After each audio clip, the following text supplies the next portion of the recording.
I've seen buyers walk away from some really good houses, and not that it was a problem with the house, but because they started to overthink it. Most buyers don't actually lose good deals. They just talk themselves out of it. What's up, everybody? My name's Taylor. I'm a local real estate agent. I'm a multi-million-dollar producer here in Northeast Arkansas, helping people buy and sell and invest in this little area on the map. But regardless if you have ever done that or not, I would still love for you to watch to the end of the video, because I'm going to be dropping some bombshells on you today that is going to help you for later on when you do start to look to buy or sell a home. Without further ado, I want to start talking a little bit about why people start talking themselves out of bad deals, or why people lose out on a good deal. And typically, it's always the same issue. Now, again, if you've been watching my videos for a while, you know these videos are just meant to be raw and authentic, and I'm not going to lie to you. I do have a piece of paper here kind of helping me keep on track. So if you see me glance over here,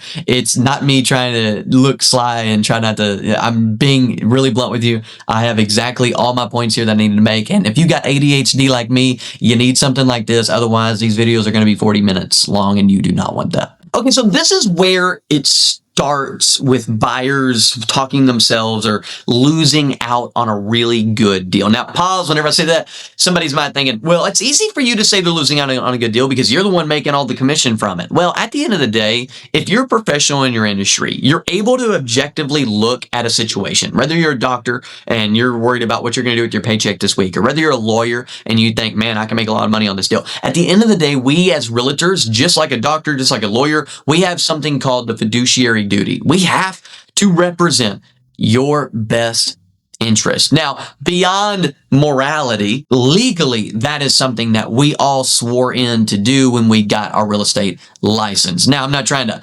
overemphasize our national duty to the population in this, country. I'm just saying, if you're dealing with some sort of a regular human being and a professional in their industry, they're able to detach from the outcome and look at the outcome or the options available and help you objectively think what makes the most sense for your specific situations. I just wanted to shut up the critics whenever I say stuff like this. But here's where it all starts. It starts with hesitation.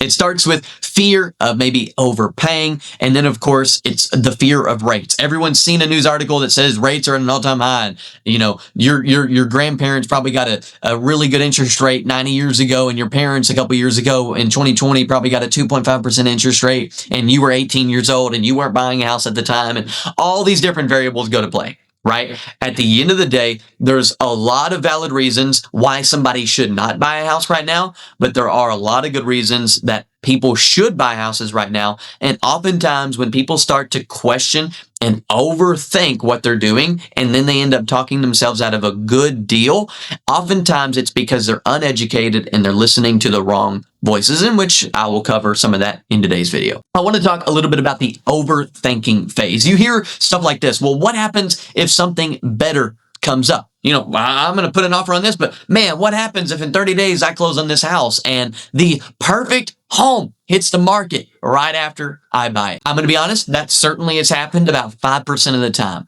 Granted, if it's going to happen, why in the world, if this house is not perfect for you, if this house is not something you can live in, then you probably shouldn't be writing an offer on this property anyways, right? Or, for example, what if prices drop? I've seen this a lot where people think, well, if I'm going to buy right now, I've been asked this a million times by people, should I buy right now? What if, we're in a housing bubble and the market crashes? And what happens if I pay this price for it right now? And, in 10 years, look, here's the deal. No matter what happens within the real estate economy, one day that asset will be worth more than what you paid for it.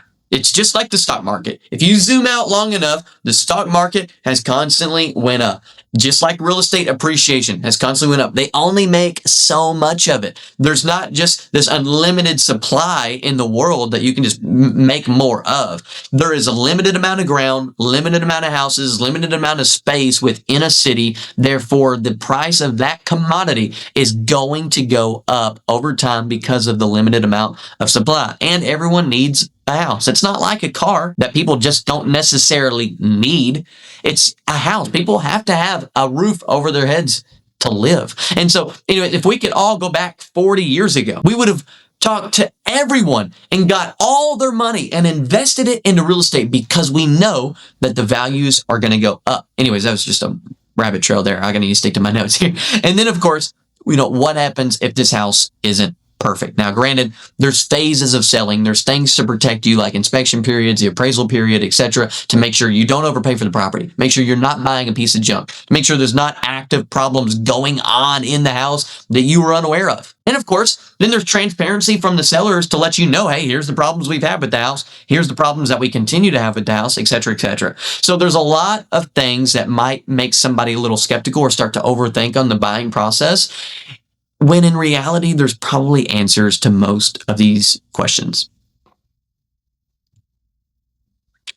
And whenever they start overthinking, this is what they ignore. They ignore the long-term fit. At the end of the day, one day you're probably going to need something bigger or smaller. But over the next 10 to 15 years, can this house suit you? And then, of course, they ignore the payment comfort, right? Although the interest rate might be higher than what it was 6 years ago at a historically low, if you take an average for the past 25 years of what interest rates have been, they're actually lower than what they have been over the past 25 years historically. And so at the end of the day, the payments are comfortable, you can afford them, and you're getting a decent deal on a house right now. It's hard to pass up on a deal like that sometimes. Now, granted, you can still overpay for a property. You can still get ripped off on an interest rate, and you can still overbite and be overpaying on a house that fits your budget.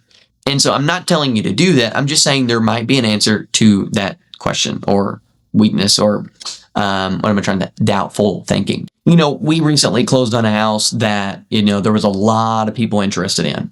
And all it would have took for this one buyer to get this house would have been a couple $1,000 more on an offer price. But because they didn't want to do that, because they were already overthinking what they were paying for it, somebody else that we were representing came in, got the offer, the offer where it needed to be, and bought that house, and now loves that house and enjoys it, all because they were willing to see the opportunity, see the value, and execute on it. You wonder why, you see all these house flippers all the time and buying houses, flipping them and selling them, and they're taking on a lot of risk doing that. And, me as a skeptical person, I'm thinking, man, if it's that easy, why does not everyone do it? It's not a matter of if it's easy or not.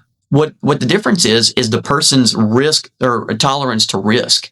It's that person's willingness to pull the trigger and execute on what they do know and do the things that they know. It's not a problem of if we know it. We have more access to knowledge in today's society than ever before. The problem with people making money and buying houses and fulfilling their desires with their family is not a matter of information, typically. It's a matter of execution on what the things that they do know. And so again, it's not that no one else can go and flip properties because we don't know how to do it. It's because these guys are willing to go out, put their mind down, put their head down, grind, and make sure it happens and do what they say they're gonna do. Here's the cost of waiting. Number one, you restart, right? And there's no guaranteed next perfect deal. And a lot of people sit on the sidelines forever waiting on something unrealistic. And what happens is you oftentimes find missed opportunities. You'll find yourself in a year from now, and I've heard this before, thinking, man, I wish I would have bought that house. This house would have been perfect for us. And here we are. We've been renting for the past 12 months, paying 100% interest towards our landlord's principal, and now we don't have anything to show for it. At the end of the day, there's never a perfect house, and at the end of the day, I would rather not miss out on a good opportunity for the hopes of a great opportunity. Man, somebody needs to type amen right now. That was good. Now look, let me level with you. There is a balance to all of this stuff. You don't want to rush into buying a house and buy something you're gonna regret.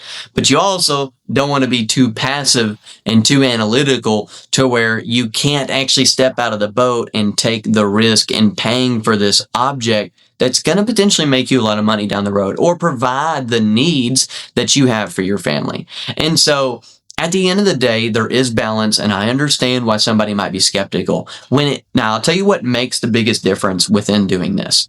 Yes, it can be very scary to go buy a car when you don't know anything about cars. It can be very skeptical to go to the doctor and get a procedure done when you don't know anything about that procedure. And the doctor's just saying, hey, this is just another day at work. When you are ignorant, meaning you lack knowledge on a said object, it's very easy for you to start to worry about the little things and question the problems and overthink the things that really are pretty common. And so when you're working with a trusted individual, hey, me, your realtor, right? When you're working with somebody that's done this time and time again, that really does care about your best interest, and not legally, but morally also, I want to make sure that you love this house. Now, why would I do that? Because I want to be able to sell you a house that for the years to come, you accredit that house to me and you think, man, Taylin is the best realtor ever, and that you would feel comfortable and confident giving my name to somebody else, all your friends and family. And so, yes, there's a little selfish intent there, but at the end of the day, do you think I'm going to pull that off if I sell you a bad house? If I get you to do something you really don't want to do and you actually hate the house 2 months later? Probably not. So look, if you're in a position right now where you're unsure, you've been looking at houses, you've been talking yourself in and out of it, and you don't really know what to do, feel free. All my information is down below. You can book a one-on-one call with me. You can go to my website and find all my personal information. Send me an email, send me a text message. You can find my Instagram handle or Facebook handle down below. I would love to have an opportunity to earn your business and kind of talk through, some other things that may or may not be more specifically tailored to your situation. So again, without going on too long here, thank you so much for watching this video. Please leave a like, maybe comment something that I said that resonated with you. And if you're not already, make sure to subscribe and hit the notification bell. That way you're notified every time I upload a video. Thanks again so much for watching. My name's Taylin at Keller Williams Realty.